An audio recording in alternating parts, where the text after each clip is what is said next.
Bismillahirrahmanirrahim. Rabbi zidni ilma warzuqni fahma, amin. Assalamualaikum warahmatullahi wabarakatuh. Saleh dan Salehah kelas 5, tetap semangat ya. Hari ini kita akan lanjutkan sesuai janji Bu Nana, kelanjutan dari materi alat musik ritmis yang kemarin.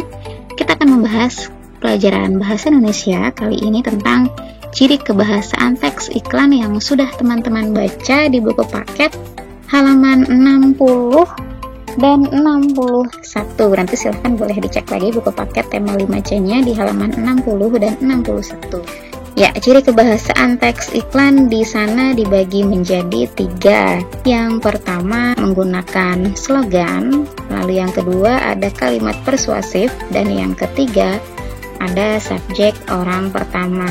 Nah, ciri khusus ini atau ciri teks kebahasaan iklan ini memang tidak selalu ada dalam teks iklan, namun ciri iklan yang baik memiliki keseluruhan ketiga komponen ini. Kita coba bahas satu persatu ya. Yang pertama adalah slogan. Slogan itu apa sih? Slogan adalah pernyataan atau susunan kata yang menjelaskan secara singkat suatu produk atau maksud dengan menarik dan mudah diingat sehingga lebih dikenal masyarakat luas.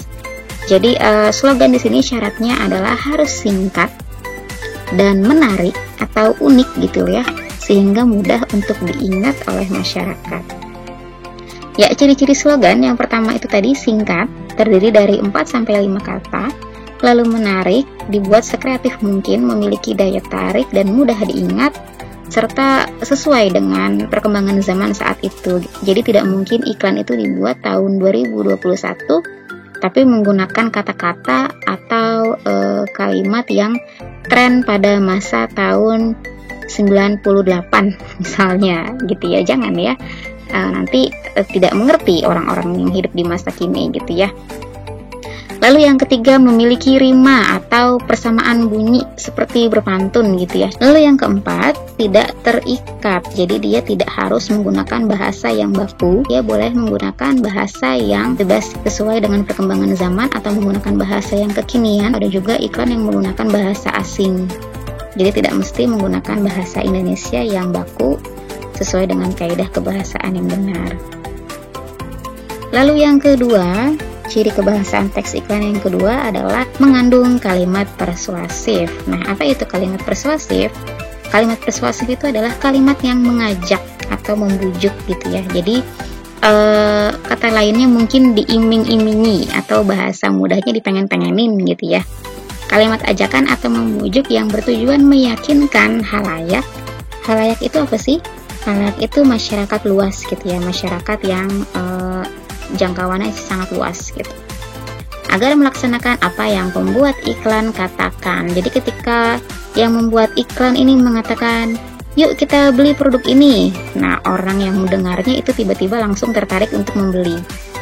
Atau misalnya yang membuat iklan mengatakan, yuk sama-sama kita membuang sampah pada tempatnya, lalu orang yang mendengarnya tiba-tiba tertarik untuk membuang sampah pada tempat sampah gitu ya. Jadi bagaimana caranya si pembuat iklan ini mengemas kata-kata atau kalimat sehingga yang mendengarnya atau yang membacanya itu ikut melakukan apa yang diminta oleh si pembuat iklan tadi.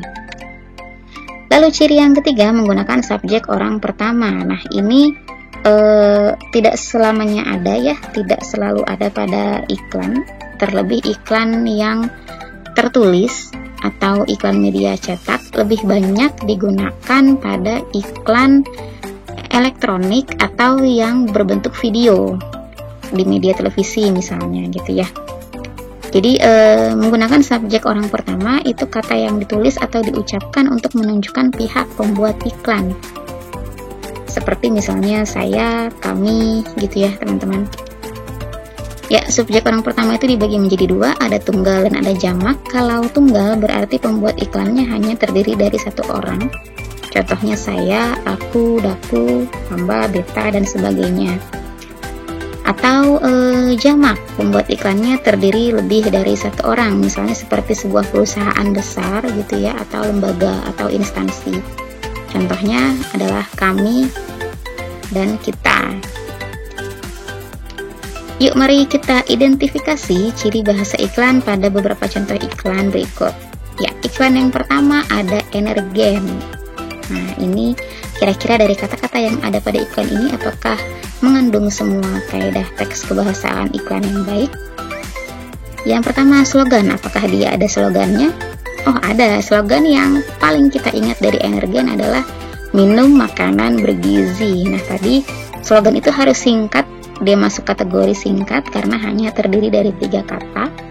Lalu dia sesuai dengan perkembangan zaman. Ini masih cocok ya digunakan pada saat ini.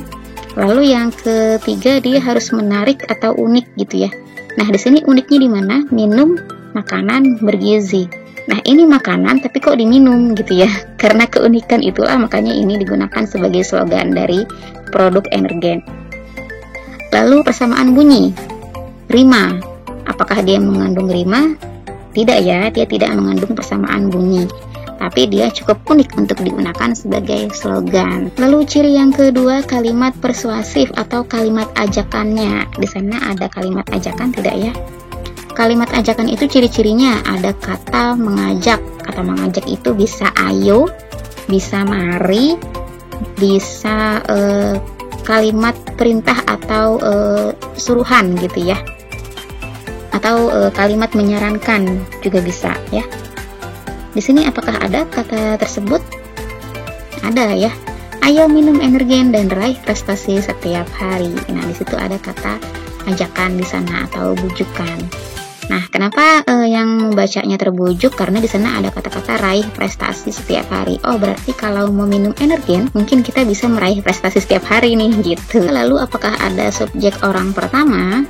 Apakah di sini ada kata-kata subjek orang pertama? Ada saya atau kami? Tidak ya, tidak ada ya. Maka di sini tidak mengandung kata yang menunjukkan subjek orang pertama si pembuat iklan.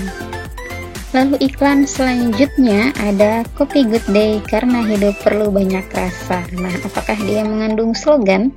Biasanya kalau kita dengar produk Kopi Good Day, yang kita dengar biasanya kalimat apa? Karena hidup perlu banyak rasa. Nah, itu yang dinamakan slogannya. Nah, itu termasuk unik ya.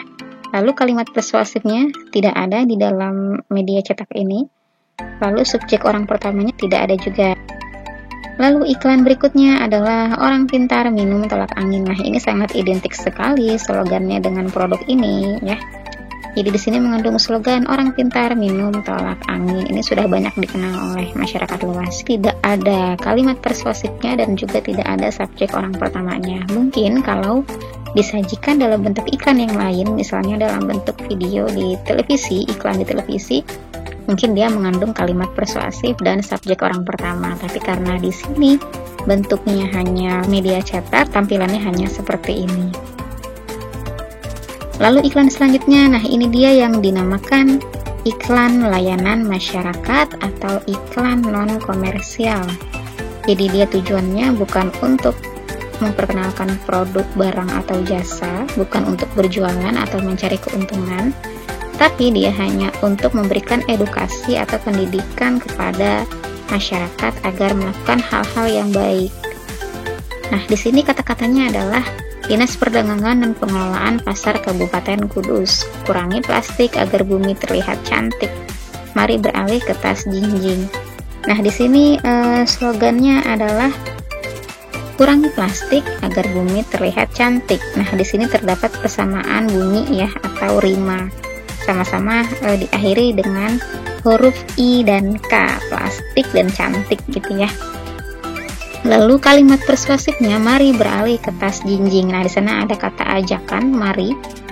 Lalu subjek orang pertamanya tidak ada. Di sini tidak dituliskan kata kami atau saya. Tapi di sana tertulis instansi atau lembaga yang mengeluarkan iklan tersebut. Iklan selanjutnya, slogannya dia bahasa asing ya, bahasa Inggris, learning to be brilliant. Lalu kalimat persuasifnya di sini apakah ada? Ada ya kalimat ajakannya. Percayakan masa depan putra-putri Anda pada kami. Nah, di sana dia meminta untuk mempercayakan putra-putri para orang tua kepada lembaga bimbingan belajarannya. Jadi di sana ada kata atau kalimat mengajak. Subjek orang pertamanya apakah ada? Oh, ada di kalimat persuasif tadi. Di sana ada kata kami di tulisan yang berwarna merah ini ya. Baik, cukup sekian materi tentang ciri teks kebahasaan iklan. Semoga bermanfaat dan mudah dimengerti. Wassalamualaikum warahmatullahi wabarakatuh. Terima kasih.